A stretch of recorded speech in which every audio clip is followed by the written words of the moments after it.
Yeah. Ils veulent couper le câble, mais ils voient pas le court-circuit dans la tête des gosses.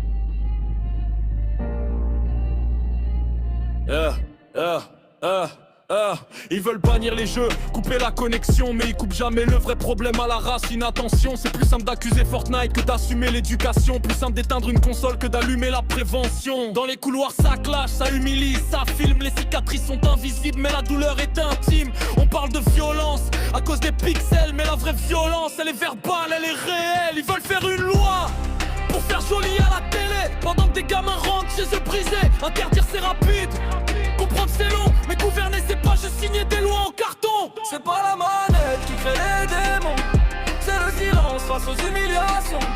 Tu veux protéger la génération, commence par stopper le harcèlement. Interdire les jeux c'est viser à côté, le vrai combat faut pas l'éviter. Les écrans c'est pas l'ennemi juré, le manque d'écoute faut le dénoncer.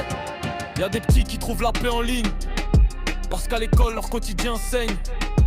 Dans un jeu ils sont héros, respectés. Dans la vraie vie ils sont jugés, rejetés. On diabolise les consoles, on parle d'addiction, mais qui parle des insultes, des moqueries en répétition. Les mots frappent plus fort que des coups, mais ça personne le met à l'ordre du jour. La loi veut interdire, ok mais dis-moi, qui interdit les rires quand un gosse trempe de froid? Qui interdit les messages qui détruisent la nuit?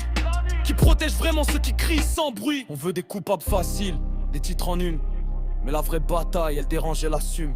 Éduque, encadre, responsabilise, au lieu d'interdire et de faire une crise. C'est pas la console qui vole l'innocence, c'est l'indifférence face à la souffrance. Si